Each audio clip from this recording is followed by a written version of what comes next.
మదనపల్లిలో అతిపెద్ద fashion world SR shopping mall మార్చి 8న హీరోయిన్ మీనాక్షి చౌదరిచే గ్రాండ్ ఓపెనింగ్ 3 లక్షల వెరైటీలు అతి తక్కువ ధరలు. భారత్ పాకిస్తాన్ సరిహద్దులలో మళ్లీ యుద్ధబేరి మోగుతోందా? ఆపరేషన్ సింధూర్ గాయం ఇంకా మానక ముందే పాకిస్తాన్ గుండెల్లో రైళ్లు పరిగెత్తించేలా భారత వాయుసేన అడుగులు వేస్తోందా? సరిహద్దు గగనతలాన్ని క్లోజ్ చేస్తూ భారత్ జారీ చేసిన నోటా ఇప్పుడు ప్రపంచ దేశాల దృష్టిని ఆకర్షిస్తోంది.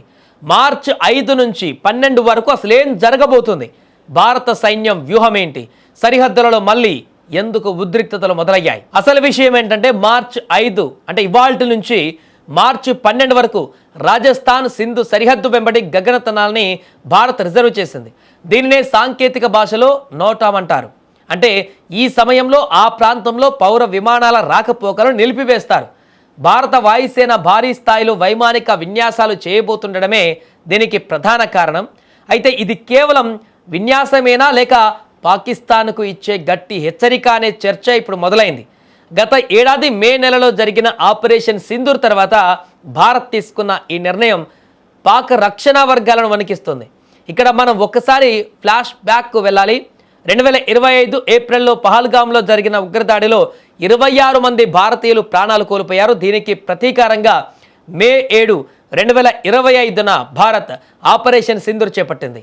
ఉగ్రవాదుల ఏరివేత లక్ష్యంగా సరిహద్దు అవతల ఉన్న 9 ప్రధాన ఉగ్రవాద శిబిరాలను మన వాయుసేన ధ్వంసం చేసింది.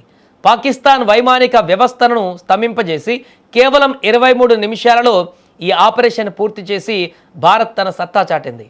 ఆ ఘోర పరాభవం నుంచి పాకిస్తాన్ ఇంకా కోలుకోలేదు. అందుకే ఇప్పుడు భారత్ చేస్తున్న ఈ విన్యాసాలను చూసి భారత్ మరో యుద్ధానికి సిద్ధమవుతుంది అంటూ ఆందోళన కూడా వ్యక్తం చేస్తున్నారు. ఇప్పుడు అక్కడ యుద్ధం ఏదైనా ఎలాంటి పరిస్థితుల్లోనైనా భారత్ ఎప్పుడు శాంతిని కోరుకుంటుంది. కానీ శత్రువు కన్ను గీటితే కన్ను పీకేందుకు కూడా వెనకడదు. ఇప్పుడు జరుగుతున్న వైమానిక విన్యాసాలు భారత సైన్యపు సన్నద్ధతకు నిదర్శనం.